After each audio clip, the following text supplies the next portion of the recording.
Hi guys, and welcome back to another episode of Rebuilding Wimbledon. I did it. I fucking did it. I suited up. I decided, why the hell not? Let's do this for the final. If we could get 400... No, screw it. We're in the final. If we could get 500 likes on this video, that would be genuinely fantastic. This suit is incredibly uncomfortable sitting down like this. It's all party on the top. No, business on the top, party down below.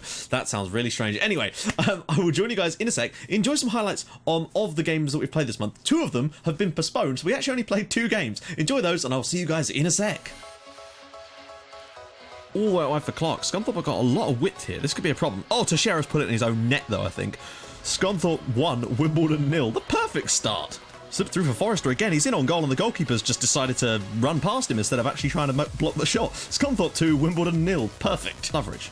Loveridge has got Taylor in a lovely little position out wide. Can he pull it across to someone? Reeves is in, and Reeves gets one back for Wimbledon. Great to have Jake Reeves back in the team. It really is. Slip this one through as well. Madden's in again, and oh my days. Scunthorpe have scored 3 goals from 2 shots on target. That is impressive. They've got 150% accuracy. There we go. 3-1 Scunthorpe. A really poor performance all round. Maybe still a little unlucky on the day.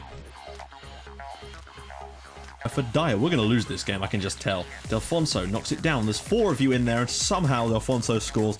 Wimbledon 0. Preston, with their first shot on target, finally managed to find the back of the net and have scored. Very, very disappointing. And there we go. We've lost at home to Preston. Deary me. Right guys, we're back, and as you can see, we're actually 3rd in the league now, but we do have 2 games in hand on Peterborough United, so we can move 6 points clear of them with the wins. But 2 defeats this month. Scunthorpe was a disappointing one because they weren't the best side, but the Preston one was really disappointing for me. And the worst thing about all that really was that Jake Reeves has picked up a 4-match ban for getting sent off in the Preston game, which is a real shame, but... what are we going to do, basically? It's really disappointing. 4 matches. I've not seen a 4-match ban before, I don't think, since I've been playing FM. But there you go. That's happened, which is a little bit annoying. I went after a couple of those youngsters that I showed you in the last episode. Now, one problem I have had is every time I tried to sign one, some of them obviously...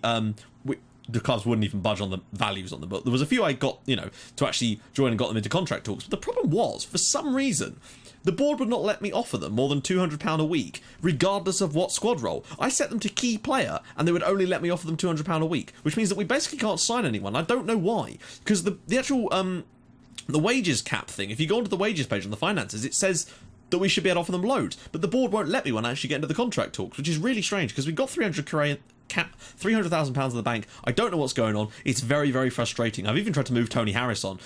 Something else pretty funny about that as well. But yeah, here's how the squad looks. There's not really much has changed because we've only played 2 games. So Josh Folkingham actually has done all right. So we'll put him up there. But I mean, really, some of these players haven't even played. Obviously, the last couple of games, people have been poor, and it's dropped their ratings right down. Unfortunately, we're going to get straight in. If we can do a question of the day as well, why the hell not? And today's question is this: what is your favourite stadium? Now, for me, obviously, as a Fulham fan, it has to be Craven Cottage. Now, I feel like it might even be Craven Cottage, even if I wasn't a Fulham fan, but it's just such a cool stadium. So historic. It's got a freaking cottage in the corner. Do you? No.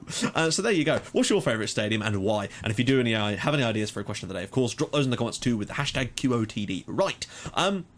Without further ado, we may as well get into the game against Bradford today, because that is why we're all here. The league can take a little bit of a back seat right now. It's been poor from us, but what can you do? The whole situation with the board and the money, I don't know what's going on.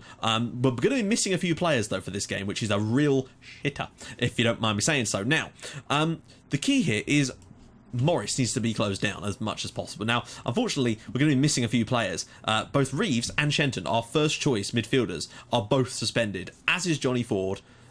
Johnny Ford sounds like a rock singer from the 90s, or the 70s rather. But Johnny Byrne is out as well through suspension, and Anthony Ford is of course injured. So we're going to go with Taylor and Loveridge. Am I going to go with Lyle Taylor, or do we go with Sean Rigg? I'm making an executive decision. Rigg will start over Taylor, and Lyle Taylor will be on the bench. Now we can only have 5 players on the bench. Now, it's annoying, but we may just have to go with it. Tony Harris is going to have to play today, which is a shame, because frankly, I don't like him.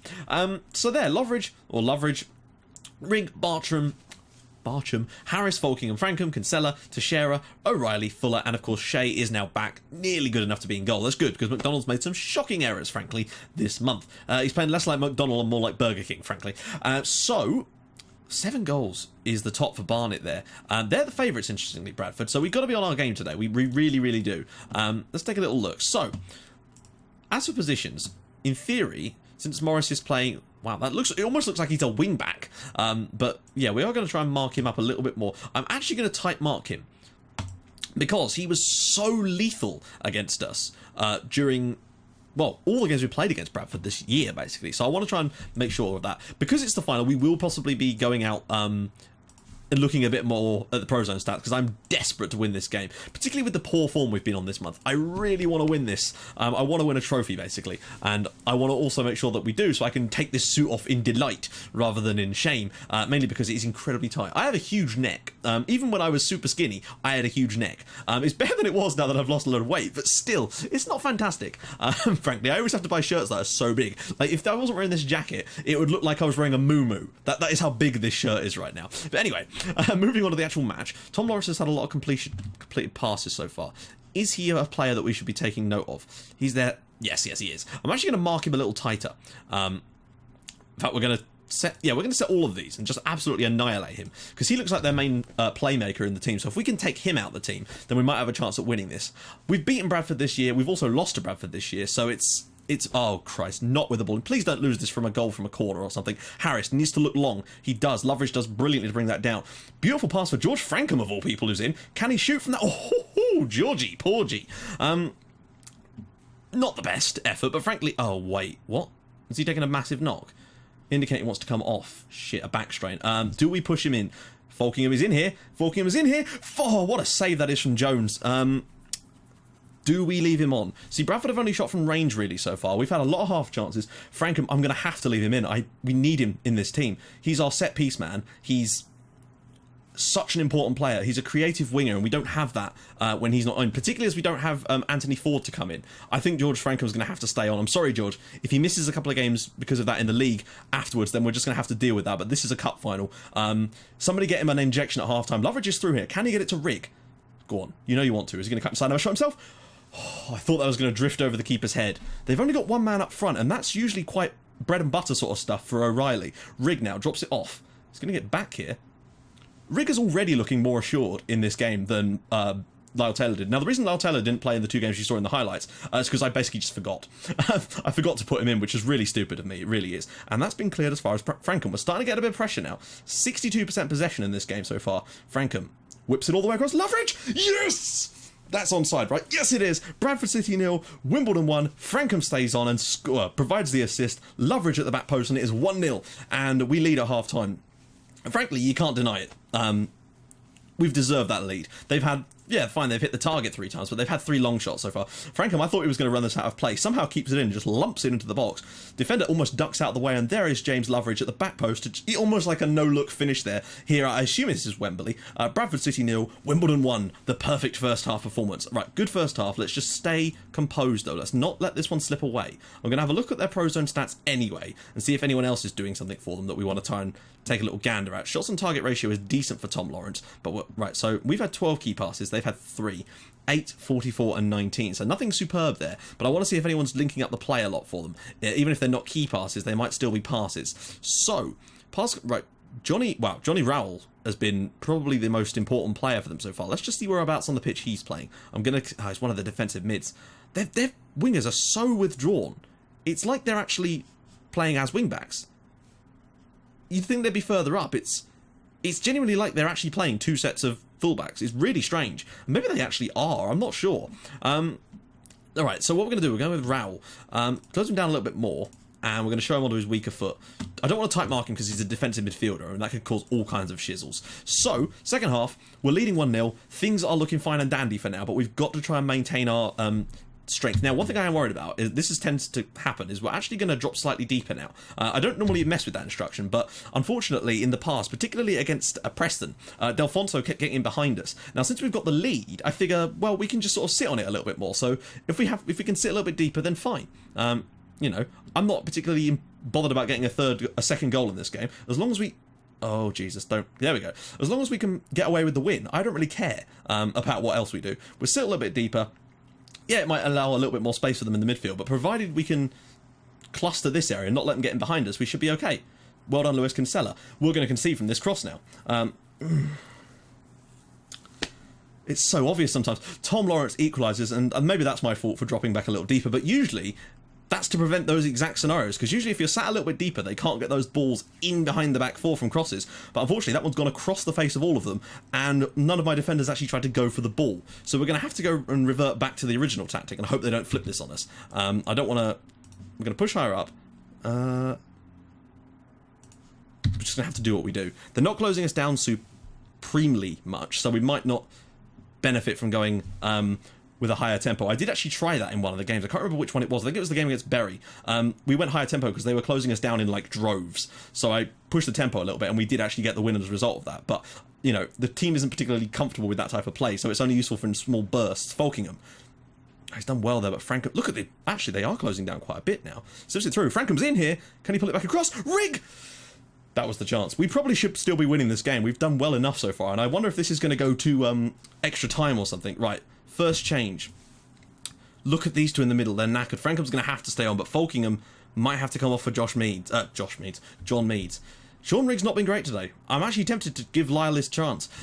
Sean Rigg, you know, he had his chance. He got 66 minutes on the board today to show me what he was made of, and maybe he's just a better super sub type of player. Maybe Lyle Taylor coming off the bench could be a bit more aggressive for us and maybe find us a chance. He's probably a better player anyway. So let's just do a quick team talk and tell them to... Let's just encourage them. Tony Harris is looking unsure. He's never normally unsure about anything. Here we go. Go on, a goal now would be absolutely killer. Harris slips it through for Meads. Look at the amount of players they've got in those areas. This is just going to end up with a long shot, isn't it? Frankham cutting inside. Slips it through. Meads is in there, and oh my god, off the bench to score. John Meads with his first goal of the season, and probably what is his first appearance. Frankham, I'm pretty certain, just got the assist on that goal as well. How important is George Frankham to this team? We lead 2-1 in the cup final. Frankham just slips this between the lines. Meads makes the run.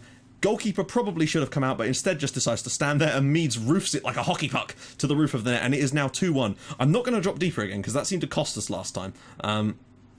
If we could just get through the final few minutes, I am going to try and, however, replace Teixeira with Sweeney, because he's just to give us a bit of extra fresh legs in the defence for the final few minutes. Teixeira's not been great today. If we can get through the final 8 minutes, we'll be the winners of the Johnstone's Paint Trophy, and I'd say we probably would deserve it if we win it. We've had the better chances on the night. Bradford have mostly been shooting from range. We've had a lot more possession. Oh, go on. Finish it off now. Meads knocks it down. Right, just keep the ball nicely. Harris get it back out to Bartram on this left-hand side. Can he get the ball across for someone? Goes for Harris on the edge. Go on, Tony. Redeem yourself. Oh, instead... Or, alternatively, you could just get caught in possession and concede a goal or something. Meads now with the ball. Go on, find Frankham. Let him have another shot. Pulls it out for Fuller. If we grab a goal here, I'll be in raptures. Frankham pulls it back across. No, he doesn't. No, he doesn't. Oh, God. Right, I don't know why number 25 didn't try and close down Seeger there. He should have got a foot in. Right, get across to it. No, Sweeney does well. Damn it. That must be offside. That must be offside. How have they not scored there? Oh, they should have scored. It probably could have been offside. We should have defended it better. There's all kinds of reasons why that should have ended up in so many different things. But that might well be the scare that we needed to survive. I think if that's McDonnell in goal, that's probably going in. And Shea... return. I think we've done it, guys. Taylor into the space. He's into the box now. Can he get a shot away? No, he may not need to, because I think we're about to win the Johnstone's Paint Trophy. Come on. There we go. I'm just going to put these on and sit here like a blues brother for a couple of minutes. I'm going to take these off now because I can't see the screen. So, we did it. That's the main thing. We've won the Johnstone's Paint Trophy, deservedly so on the night. John Meads and James Loveridge with the goals. Loveridge with 6 goals in the competition as well. We've won a trophy, and that should at least get the board off my back for a little bit. We're having a great season. We've won a trophy. There's still a chance for us to go up automatically. Yes, okay, we've dropped a few points lately in terms of... the results haven't been great.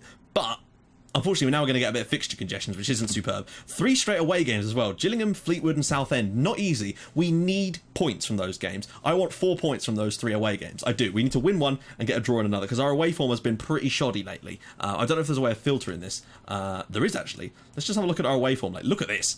Look at the amount of defeats we've had away from home lately. That one win against Bury was huge. Before that we were okay, but we do need to get those wins back in these away games, basically. Whereas if you look at the home form, it is just utterly green, apart from that one defeat there against Preston. We'd won so many home games. But there you go. In the next episode, guys, we're going to do... What we're going to do? Probably do... Walsall, because that's going to be a really important game, and then Dagenham to finish things off on the final day. I would do it in one chunk, but that is a lot to do in one game, one episode. So guys, if you like this episode, and the fact we won the JPT trophy, do drop a like on the video. If we could get 500 as well, that would be magnificent, and be well on our way to a double upload weekend as well. And I'll join you guys in the next episode for a game against Walsall. We've got 3 away games in the way between then. I really hope we can win some of those, because if we were to lose all 3 of those, that would be 5 league defeats on the bounce, and that would start to question whether we could even get a playoff spot at this point, and I cannot afford for that to be the case. Even though we've had a good year, I do not want us to miss out on a playoff spot at least. Anyway guys, I will join you in the next episode for a game against Walsall, as we hope to get some form back towards the end of the season. I'm hoping that the jubilation of winning the trophy will do the job for us, but you just don't know. I'll see you guys soon. Thank you so much for watching. Bye bye.